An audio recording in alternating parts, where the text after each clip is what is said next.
to this month's episode of A Dram and a Drash, where the water of life meets the tree of life. This month, I'm delighted to be welcoming to the podcast Rabbi Charles Arian. He serves at Congregation Kehillat Shalom in Gaithersburg, Maryland, and he's been the rabbi there for the past 10 years. Charles was ordained at Hebrew Union College in Cincinnati. He later affiliated with the conservative movement after working with the Hillel Foundations. He was the founding chair of the Ethics Commission when he was working and living in Norwalk, Connecticut. And he has spoken and written widely on Christian-Jewish relations in particular, a particular interest of his. And he's also something of a bourbon expert, which is why he is my guest today. We met at a Clow Fellowship retreat of Rabbis Without Borders, where we connected in late conversation over our interest in, would you believe it, all things whiskey. So welcome, Rabbi Charles Arian, to A Dram and a Drash. Wonderful to have you here today. And we're going to jump right in. What is your dram? What are we starting with today? Maker's Mark, just the standard 90 proof Maker's Mark. And why is that your dram? Tell us a little bit about Maker's Mark. It's quite a commonly known, widely available bourbon. Why are we starting with that as our dram? Well, a couple of reasons. One is that I've been to the Maker's Mark distillery 3 times, and it's a beautiful, beautiful place. For many of us who are bourbon enthusiasts, Maker's Mark is kind of like our gateway drug. It's the first quality bourbon that a lot of people try. It's been around since the 1950s. And it's it's a good quality bourbon that's widely available. I mean, pretty much any liquor store in the country or any bar in the country will have it. And it's fairly accessible. It's 90 proof, so it's solid. It's not a weak drink, but because it's a wheated bourbon, and you might want to get into that at some point, but so it's a little bit milder and a little sweeter than some other bourbons. So it's more accessible as a sort of first quality bourbon for a lot of people. Absolutely. Well, so let's get into that a little bit. You said it's a wheated bourbon. We're going to have some people who are listening who are here because they love whiskey and they know a fair amount about it, and others who are here to meet you and to hear the stories and are getting a little bit of a whiskey education along the way. So what makes a bourbon a wheated bourbon? All right. So bourbon, in order to be bourbon, is very heavily regulated. It's what's called the mash bill. So it's made of a combination of different grains, but the mash bill has to be at least 51% corn. And they're usually around 75% corn. And then it pretty much always has malted barley, because the malted barley is necessary to begin the fermentation. And then the rest of the mash bill, historically, most bourbons have had rye for the third grain in the mash bill. But a wheated bourbon has wheat instead of rye. So, if you think of the difference between, let's say, rye bread and whole wheat bread, both are good.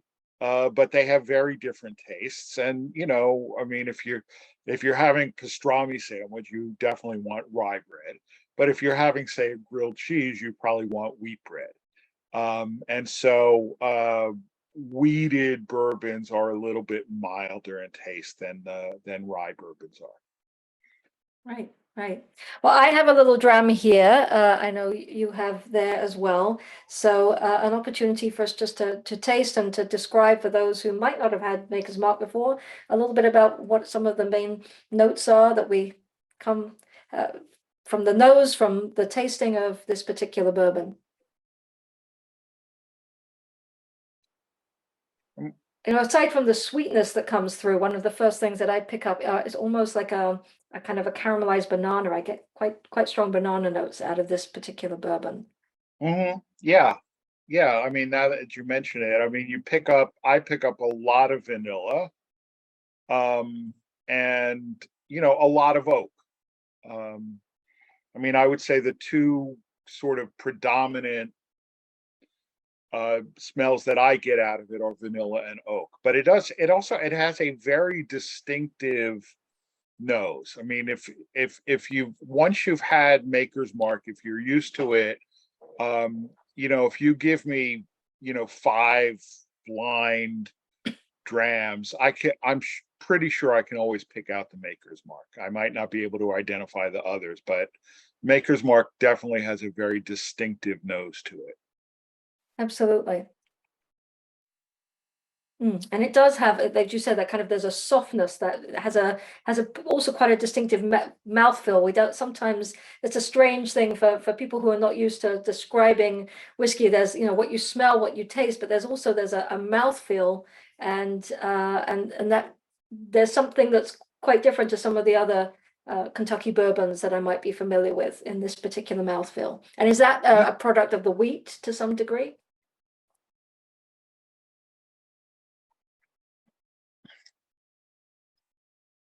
Yeah, I'm not sure. I mean, there's a certain, I mean, what's interesting to me about it is it definitely has a thick mouthfeel, and generally like the higher the proof, the thicker the mouthfeel.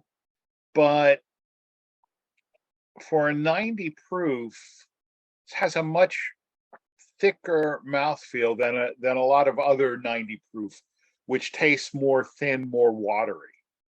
Um, and I'm not sure. I mean, that could be a product of a fairly low barrel proof, right? Because the higher the proof that it comes out of the barrel, the less water that they have to add to proof it down to 90. So, one of the products that you can get is Maker's Mark barrel proof. It's really one of the best buys in bourbon these days because not that much more expensive than the standard 90 proof. And it varies by batch, but it's usually about 112 or 114 proof as it comes out of the barrel. So I think so they're adding less water to proof it down to 90, whereas if it was coming out at 120, 125, it would have more water in it. Right, that makes sense. That makes sense. So Maker's Mark, as you said, it's most people. I have my just a little mini bottle here, but the Maker's Mark bottle, it's quite distinctive. It always has the wax top on it. Yeah, we've got a Right. slightly larger bottle over there, and for many years, this the basic Maker's Mark, that's been the whiskey. As you said, they've been around for a long time, and they were putting out one product. And then in more recent years, they've introduced a few more varieties, but this is still kind of their centerpiece. And I think that that's interesting. A lot of distilleries are experimenting with all kinds of different releases and finishing it this way and experimenting. Maker's Mark seems to be have this sort of very core center to it that is its hallmark. Perhaps you can say something about that and the way they go about making their whiskey. I just find it's interesting and a little different to some of the other Kentucky distilleries that are right there in the same region. Yeah, it is. I mean, it's very traditional. I mean, as you said, for a long time, the standard 90 proof Maker's Mark was it. And then about probably 12 years ago, they added Maker's 46, which it's dumped and then put in the barrel with toasted French oak staves for another 6 months. And it's also a little higher proof. I think it's a 94 proof. So it's the same whiskey with a little bit more oak to it. And then they released the barrel proof, and they have also a Maker's 101, which is all the same whiskey. It's just higher proof. but it's the identical whiskey. And then lately they've started different experiments with different types of barrels and different. I'm not personally familiar with any of those, so I can't speak to it. But one of the things that is unique about Maker's Mark is that so for most of your larger brands, particularly when it's what's known as an NAS, which means a no age statement. So straight bourbon, if it doesn't have an age statement on it, it has to be at least 4 years old. If it's less than 4 years, it has to have an age statement. But usually, if there's no age statement, it's not much older than 4 years. But what they do, since the height in the warehouse, if you go to Kentucky, you see that the warehouses are quite tall, and they're usually about 9 levels tall, and they're not heated or cooled, so that the higher the barrel is in the warehouse, the more extreme the temperature swings are, and therefore it tends to age more quickly, and the barrel effect is more pronounced. So in order to even things out, they'll put a certain percentage of barrels from the top shelf and some from the middle shelf, top level, middle level, bottom level, and then the tasters come in and they say, it needs a few more higher level barrels, or it's too oaky, so we'll put in some lower level barrels, and so on. Maker's Mark is, to my knowledge, the only major distillery where they rotate the barrels. That is to say, every barrel starts out at the top level, and every so often it moves down, and then when they've determined that it's ready, it's on the barrel shelf, and then it's dumped and proofed and mixed. So that's one of the unique things about it, is that they don't need to like even it out by putting in barrels of aged on different levels.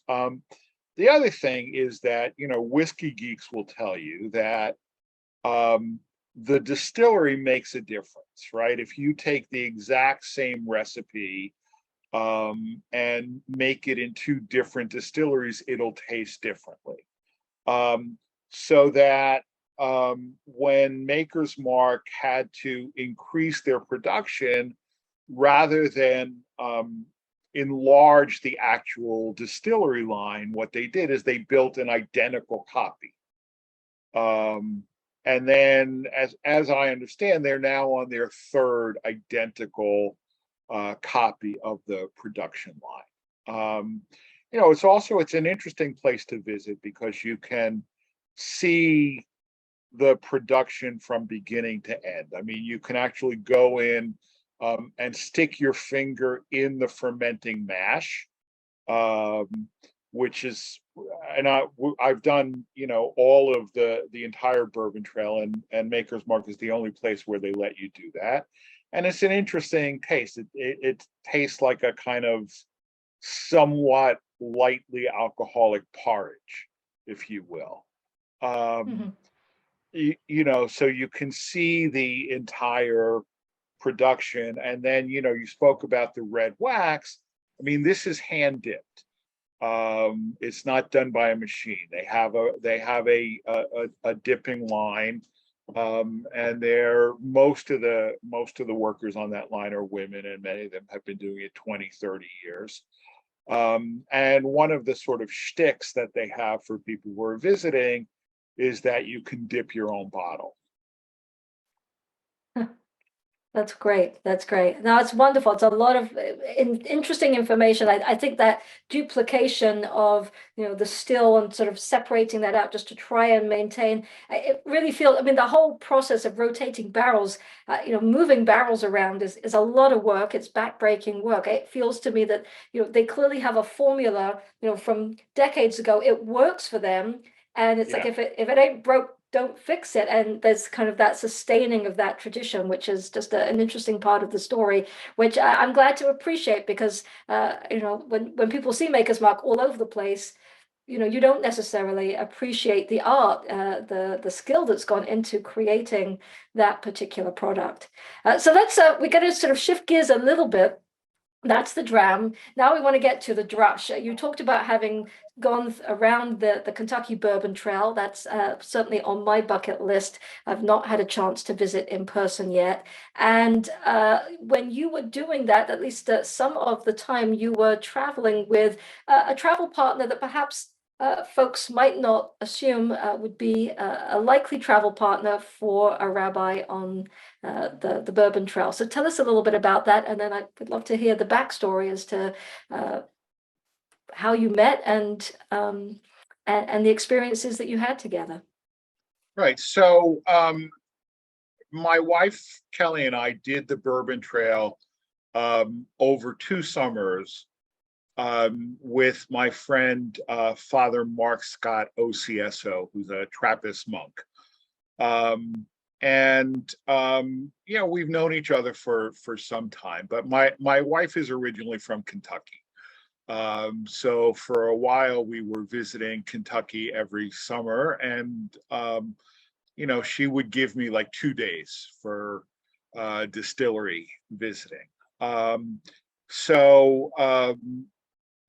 Mark was at the time at the Abbey of Gethsemane in Trappist, Kentucky.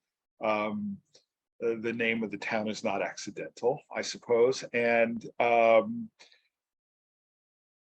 Trappist is near Bardstown. So it's near a number of the distilleries. It's quite near to Maker's Mark, and a little bit further away is Heaven Hill, and Jim Beam is near there as well as the 1792 distillery, which we actually never visited. Actually, it's open for tours very inconsistently, and oddly enough, we've never been to 1792, even though my wife has a cousin who works there. But Father Mark at the time was the editor of the Cistercian Studies Quarterly, which was edited out of the Abbey of Gethsemane. So that's where he was assigned. So he would take a day and travel with us as we visited the distilleries. Right. Now, your friendship with him didn't start in Kentucky. I think one of the things I find fascinating about some of what you've shared with me in the past, and I'd love to hear more about it today, is again, when people sort of make assumptions about who we travel with or who we study with and what influences our thinking or our spirituality. One might not assume that a rabbi would have been inspired by the time he spent in a monastery with the monks. So let's hear a little bit about the backstory as to how this particular monk became a friend.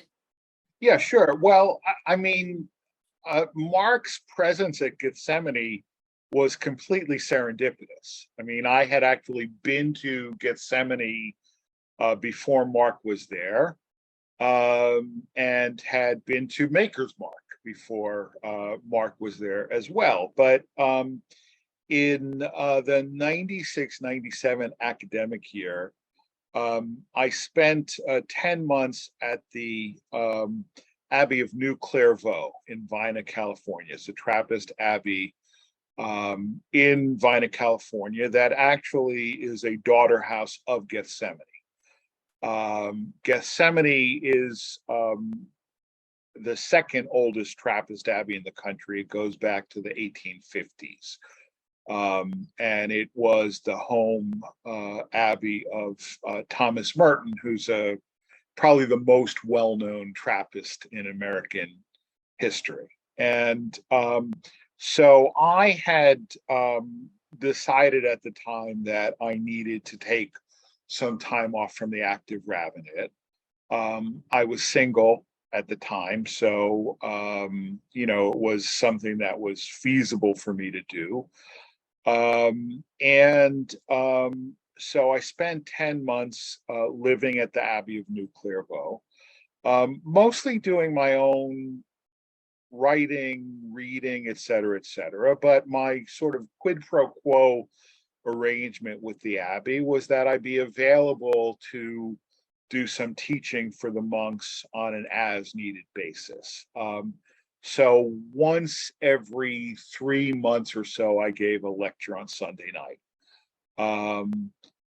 But Mark was, his position at the Abbey at the time was director of novices, but they appointed him as my liaison to the monastery to sort of look after me and deal with any issues that might arise or whatever.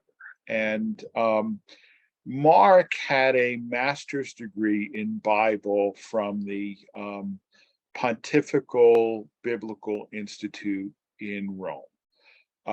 So his Hebrew is quite good, but he'd only studied the Bible. He'd never studied any rabbinic literature, which he wanted to sort of, dip his toes into that a bit. So we studied Mishnah together in Hebrew once a week rather. We did all of Tractate Brachot, which deals with the laws of prayer. And then we started on Tractate Avot, which is sort of ethical teaching, certainly, good material for a Trappist monk. He also, there's a great story because I was also, I went to Reno, Nevada every other weekend to be the interim part-time rabbi at the conservative synagogue in Reno. It's about 3 hours away. And so for Passover, I had to sell their chametz, the leaven good that they're not allowed to own. And there's a whole history of that practice and Jewish distillers in Poland, because that practice was probably actually initiated because of Jewish distillers. But at any rate, so I figured, I've got 30 monks I can, and I need to find a non-Jew. Okay, not too difficult, right? But the morning that I was supposed to sell the chametz to Father Mark, he came to me and said, I can't do it. And I said, why not? And he said, well, I've been studying with you and I'm trying to learn how to think like a rabbi. And as a Trappist, I have a vow of poverty, which means I can't own anything.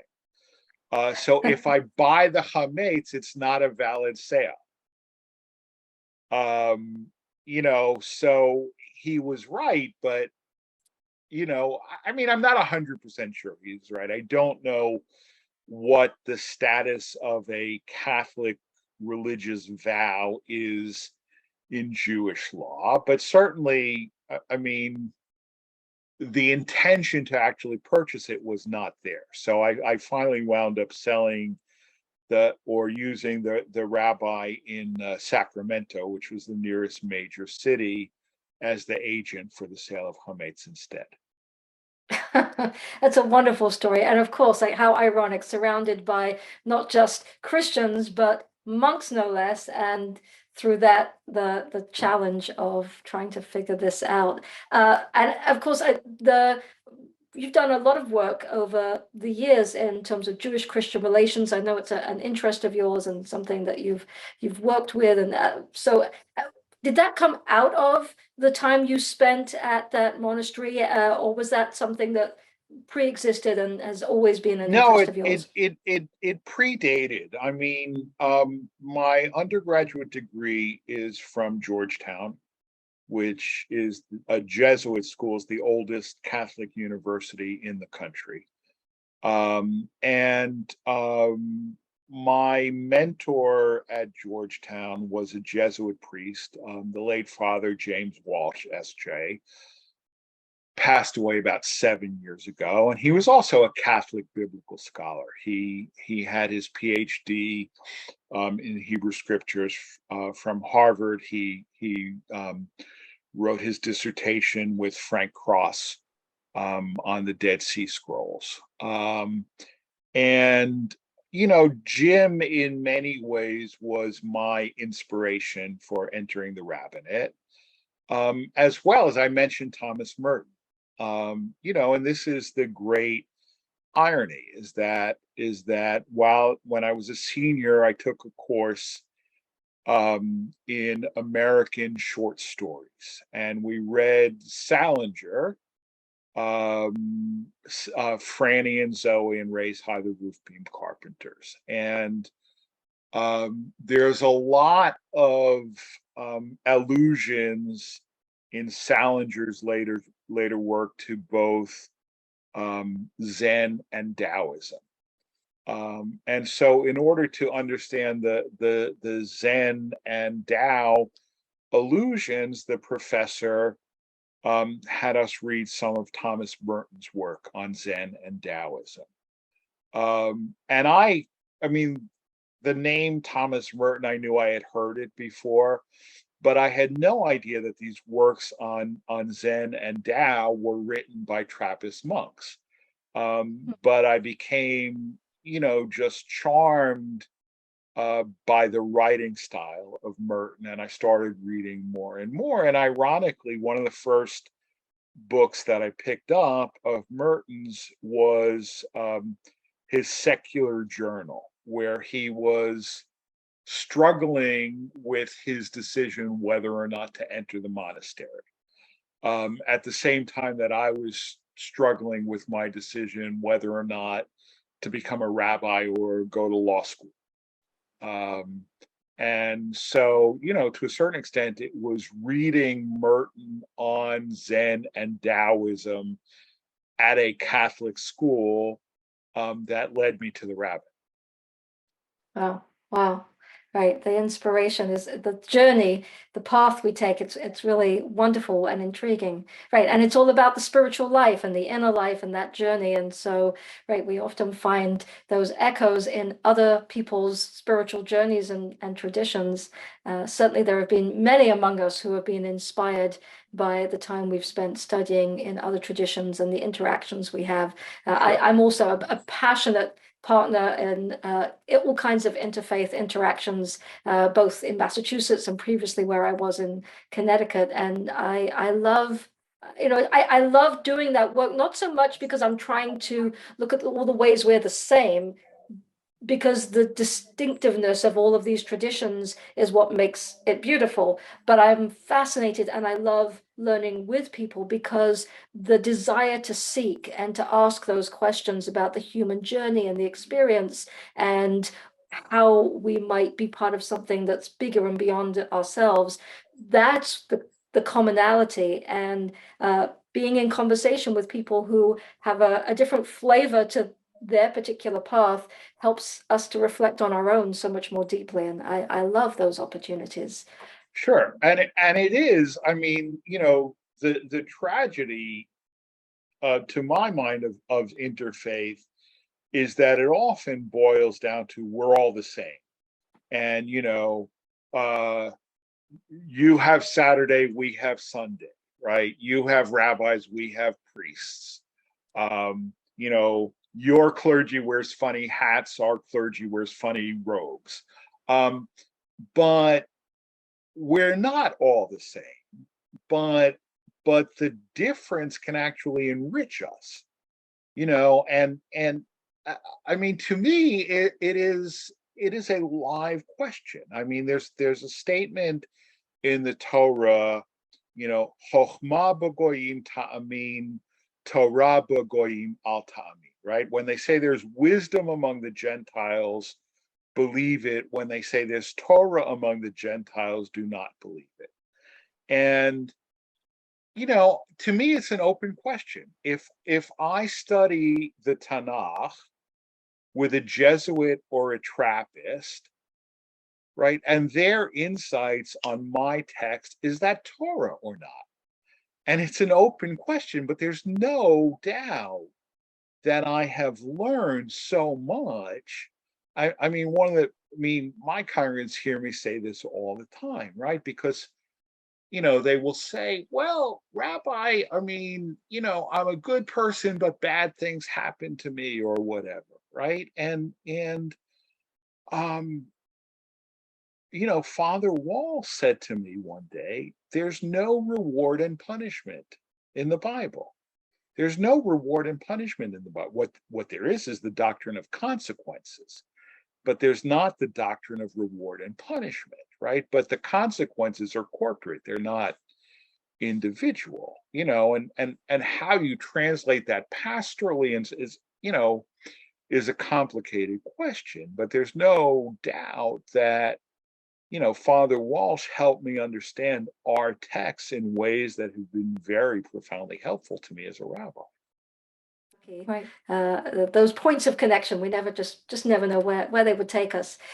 I'd like to take a few minutes in the time that we have left just to come back to something, actually a little bit of a different subject, because you brought it up briefly, and really I could have you back for another entire podcast just on this. So it really is just the sort of briefest of nods. But I have recently spent some time reading and learning, and I don't think I've gotten as far as you have in looking at this subject, the history of Jews with bourbon and distilling. This podcast is about Jewish professionals who happen to like whiskey, or whiskey professionals who happen to be Jewish, and that's because these are my two favorite topics to talk about in the world, and it's lovely to be able to do that with others. But in having done some historical research, our connections with this world go back a long way, both in terms of American history, and as you indicated, most likely further than that. I just wonder if, in the broadest brushstrokes, you might be able to give a little bit of a sense for people who this is new information to, some of those Jewish points of connection. Right. Well, so I mean, the biggest obviously is that Heaven Hill is the largest family-owned distillery in the country, and it's owned by the Shapiro family. It was founded after Prohibition. They were already in Kentucky, and they were approached, for seed money for the distillery. But if you go to the tasting room to the Heaven Hill Distillery in Bardstown, and if you look up, you'll see in the beams there's a large Star of David. So you're clearly in a Jewish-owned establishment. And also Buffalo Trace, which is owned by the Goldring family of New Orleans. Buffalo Trace as a distillery goes way, way back, but it was bought by the Sazerac company not that long ago, sometime in the late in 1980s or 1990s. And the Goldring family, which is prominent New Orleans Jewish family, owned that. But if you go back way further than that into the 1800s, for example, the bourbon brand I.W. Harper was founded by Isaac Wolf Bernheim. The I.W. stands for Isaac Wolf, but all right, there you've got it. But he decided, probably correctly at the time, that naming a bourbon I.W. Bernheim would probably, be detrimental to its sale potential. So he picked the name Harper as a nice, Goyish sounding name. But just outside of Bardstown, there's the Bernheim Forest, which is a beautiful forest preserve. And eventually it all came back because the Bernheim distillery is now owned by Heaven Hill.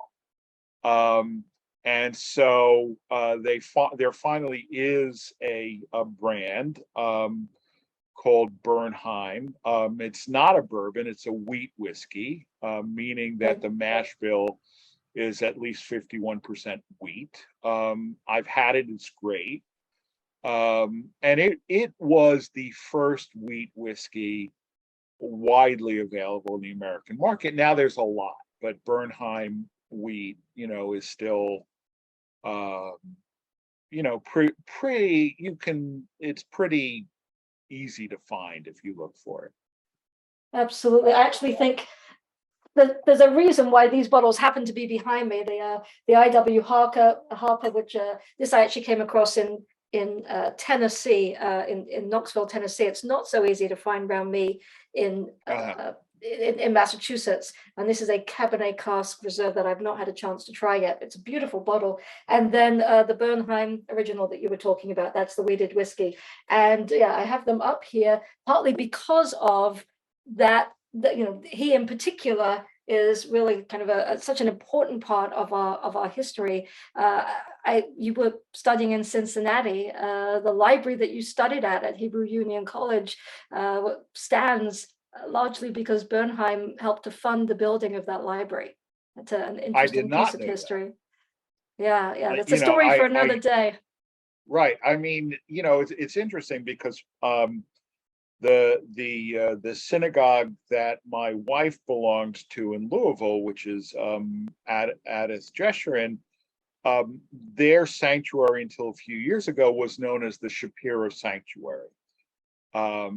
And it was redone and rededicated some years ago. And the Shapiras actually now belong to the temple, which is the major Reform congregation in Louisville. But for a long time, they were members of AJ, which is the main conservative congregation. But Bernheim, I mean, the one thing that I do know about Bernheim, which is maybe not so widely discussed, is that he was a vehement anti-Zionist, which, was not unusual for German American Jews in the 1880s, 1890s. But he was well known as a very vehement anti-Zionist. Right. And I think that's a little bit why he ended up supporting and being part of the money that helped to build the Hebrew Union College campus in Cincinnati, because his ideas and feelings about a modern Judaism, an American Judaism, and the opportunities that he saw here in America very much aligned with that of Isaac Mayer Wise and this idea of creating an American Judaism. And so he wanted to support that vision. So that makes a lot of sense, but right, there's a larger history there to sort of put in context, so that we can understand where he was coming from. But as I said, there's so much more to that story. So you'll have to come back to other podcast episodes so that we can get to more of that story along the way. Yeah. Well, Charles, this has been delightful. I've learned a lot about Maker's Mark that I did not appreciate, I think, before we had an opportunity to talk about it and taste it together. The journey that you took in your own life and the way it's informed your learning and the people you've met along the way really has been wonderful. Thank you for sharing it with us. And I look forward to the next time we have an opportunity in person to raise a dram and talk more whiskey. But in the meantime, I'm going to hold up my Maker's Mark one more time and say to you, L'chaim. L'chaim. So I hope you've enjoyed this month's episode. Again, in our liner notes, and if you're watching on YouTube, in the credits at the end as well, you can find all of the links to connect you to Rabbi Arian and also to contact me. I would love your comments and feedback at my website, rabbirg.com. And so until next time, L'chaim.